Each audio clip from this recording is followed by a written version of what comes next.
Hello, welcome to my channel. My name is Nicole and I like to do fashion DIYs, and this is my puffer jacket tutorial. The sewing pattern is available on my Etsy shop that will be linked down below, and I do want to make a little disclaimer. The jacket in this tutorial I very much so overstuffed, and that made sewing it so much harder. So I would recommend using about half of the amount of polyfill that I use for a more practical jacket. But if you do want a more puffy look, I would recommend sizing up because this jacket feels a little snug, so that's just something to keep in mind. Also, this pattern has 2 pocket options, and both of them are optional. You don't have to do any pockets if you don't want to, as well as the hood. The hood is detachable. You do not have to make it with the hood if you don't want to. I'm so excited that this is finally done. If you have been around since my denim puffer jacket that I stuffed with threads, thank you for your patience. It takes me forever to do anything, so my goal was to get this done before the end of winter. Okay, enough yapping. Let's get into the tutorial. So for supplies, you'll need the sewing pattern, which is linked in the description. All of the fabric yardage is available in the listing. It might vary depending on the size you were sewing. I am making it extra small and used 2 yards of fabric. You will need the fabric for the outside of the jacket. I've chosen a canvas material, a thin lining fabric that will be used for the backing of the puffer panels, as well as a lining. And since this is a winter jacket, I went for a thicker lining. You will also need a bit of iron-on interfacing and some elastic cording, as well as 2 cord stoppers that fit your elastic, and 2 separating zippers, one for the jacket and one for the hood. The zippers I have are too long, so I'll be adjusting these zippers and showing you how I do that in this video. And you will need some sort of stuffing to stuff the jacket. I purchased some polyfill off of Amazon, and I will link it below. I purchased 15.8 ounces and used all of it and then some. And you will also need some 1-inch elastic that will be used for the sleeve hem, which I forgot to shoot. I also want to take a minute to highly recommend a walking foot for your sewing machine. It will make this whole sewing project a lot easier. Quantities and more details are available in the pattern. Now it is time for the part that every sewer hates, cutting out all the pieces, which is seriously back-breaking labor. With the outer fabric, you are going to cut out 1 back piece, 2 front pieces, 2 sleeves, 2 collar pieces, 2 outer hood pieces, and 1 hood facing, as well as 2 outer pockets if you are choosing to add those. Then be sure to transfer all of the notches by clipping the fabric before removing the pattern piece. I then used a ruler and chalk to draw a line to map out each line for the puffer panels that I will have to sew later. So for the backing fabric, you will need to cut 1 back piece, 2 front pieces, 2 sleeves, and 2 outer hood pieces. When cutting out the backing, you're going to want to give yourself a little bit of wiggle room by cutting about 3/4 of an inch bigger than the pattern piece. When sewing the backing and the outer pieces together, it can shift, so I found this method helpful to avoid sewing and cutting discrepancies. We will trim it down later. Before cutting out your lining, be sure to fold the sleeve pattern piece down at the line where it says cut lining. For the lining, you will need 1 back piece, 2 front pieces, 2 sleeves, 2 inner hood pieces, and 4 side pockets, if you are adding those. Be sure to clip out all the notches and transfer over the buttonholes onto your pattern.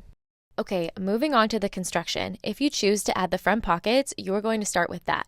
In this tutorial, I'll be serging everything, but since this jacket is fully lined, serging is totally optional. I'm going to start by serging the 2 pocket pieces before I fold the curved side down by 3/8 of an inch and sew.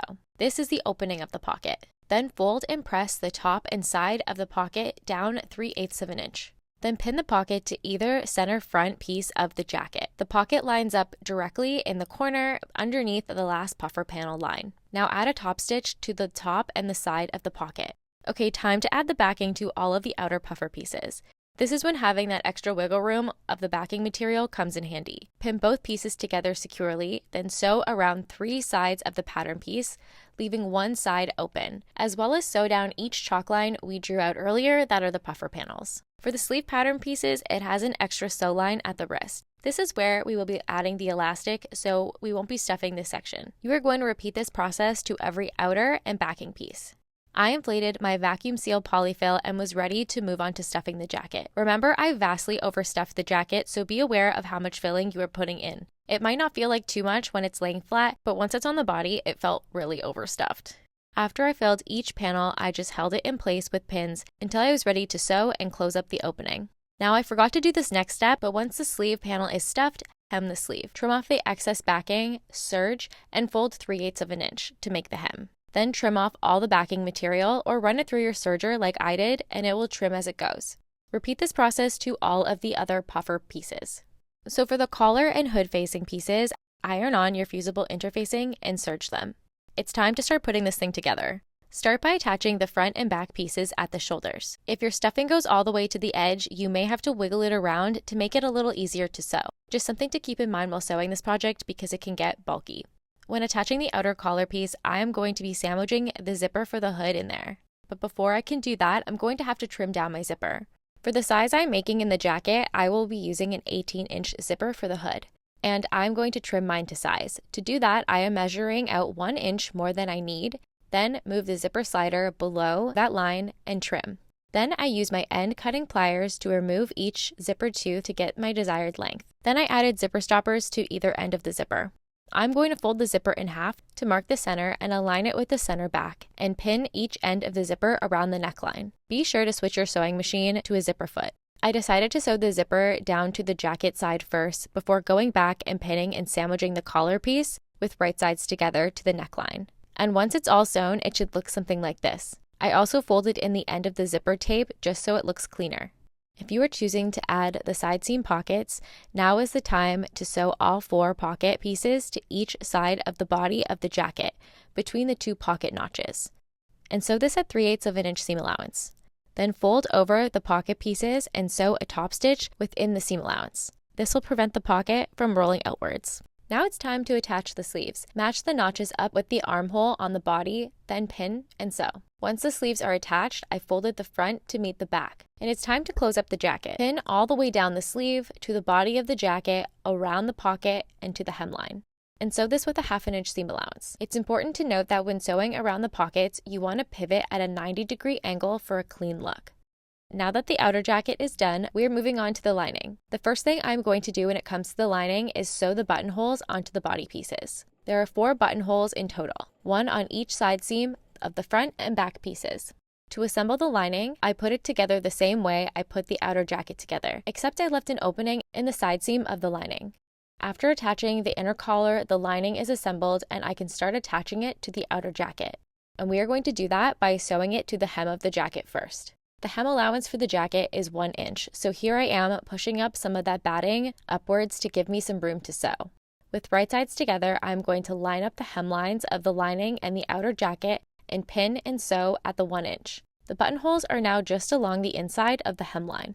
Next, I'm going to add an understitch to the lining of the jacket before I add in the elastic cording to the hem. To insert the cording, take one end of it and feed it through the wrong side to the right side of the lining through the first buttonhole. Then you will take one of the cord stoppers and feed it through one of the holes, and then back through the other hole of the cord stopper, then back through the buttonhole to the inside. Then do this process on the other side as well. Make sure the cording is lined up with the seam to keep it out of the way when sewing. Then pin it into place. We don't want it to shift when sewing the channel for the cording. I marked out 1 inch with my ruler and chalk as a reference when I'm sewing. And before sewing the channel closed, I'm going to tack it on the end first to secure the elastic. And then once the channel was sewn, I trimmed off the excess cording.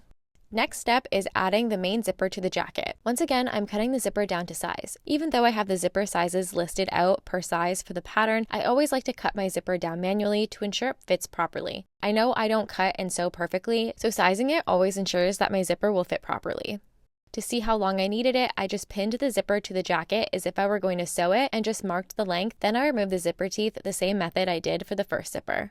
Now I'm going to pin the zipper to the outer jacket with right sides together. I'm installing the zipper one step at a time. I could sew the outer jacket, zipper, and lining all in one go, but in my experience it can shift too much and this gives me better control. So I sewed it to the outer jacket one side at a time, being sure to check that everything was lined up before folding over the lining so it's right sides together again, sandwiching the zipper in between, and sewed it closed. And I repeated the process to both sides. Time to close up the collar. With our puffer panel inside out, I'm going to sew 3/8 seam allowance at the top of the collar, but leave about a 2 to 3 inch gap in the middle. Now the tough part, I'm going to turn the jacket right side out through that hole we left in the lining. Since my jacket was so puffy, this part was a bit tedious, but we got there. Be sure to trim any corners and poke out all the edges, and if you have any particularly bulgy areas, you can use a hammer to flatten those spots. Now we need to close up the bottom of the collar panel so we can stuff it. I did this by pushing the seam allowance of the neckline down from the zipper, pinning it and sewing a line under the zipper to enclose the collar panel. and then added my polyfill. Once I was happy with the amount, I just did a ladder stitch by hand to close up the hole. To finish up the sleeve, you will need 1-inch elastic that fits comfortably around your wrist with a little extra. Mine measured out to be 11 inches each. Make sure the lining of the sleeve is pushed through the armhole so it's smooth and flattened out. Then fold over the edge of the sleeve 1¼ inch, enclosing the lining, and pin. Ignore the stitching that's currently there. That was a mistake that I'm going to be taking out later. You want to make sure that the channel you are creating is wide enough to fit your elastic. Then sew the channel closed, but keep a 2-inch gap so you can feed your elastic through. To do that, I pinned a safety pin to either side of my elastic, but with one end, I pin it to the jacket as well. Then I feed the other end through the channel. This part can be a little tedious, but just take your time so it doesn't twist. Once it's fed through to the other side, pull the elastic from both ends as much as you can and give yourself room to close up the elastic. Best to use a zigzag stitch when doing this. Then go back and close up the hole on the elastic channel. Once the sleeves are done, it's time to move on to the final step, the hood. For the hood, we have our outer hood, inner hood, and hood facing, and the other end of our zipper from earlier. Start by sewing the outer hood pieces right sides together. Then do the same for the inner hood piece, but be sure to leave a hole in the lining so we can flip it right side out later. Now attach the hood facing to the lining, right sides together, and sew. To attach the lining and the hood together, place right sides together and pin all the way around the front of the hood, and sew. Then I added an understitch to the facing of the hood to help it from flipping outwards. Then to sew in the zipper, find the middle of the zipper and align it to the middle of the outer hood and pin it into place. I'm just sewing it to the outer hood first to make sure I like the placement of the hood. And before I close it up, I'm just going to test it out by zipping it onto the jacket. Also, ideally, I would be sewing snaps onto the front of the hood to keep it closed, but because I overstuffed the pieces, it made it a little too tight to do that, so I didn't bother. But feel free to add snaps to your jacket. So now I'm going to close up the bottom of the hood by sewing the lining. Once that's done, clip the corners of the hood and add little snips to the curve to help it lay flat. Then flip it right side out through the hole we left in the lining, and be sure to poke out all of the corners. I also found that the inside of the hood still wanted to flip outwards a bit, so I added a few tacks along each puffer panel to help keep it secure. Now that the hood is done, I zipped it back onto the jacket, and the jacket is finished. I am so obsessed with this jacket. I have since made a few minor adjustments to the pattern, and if you happen to make it, please be sure to tag me. I'd love to see what you create. My socials are listed below, and the link to the pattern is also linked below. Thank you so much for watching, and I will catch you in the next one. Bye!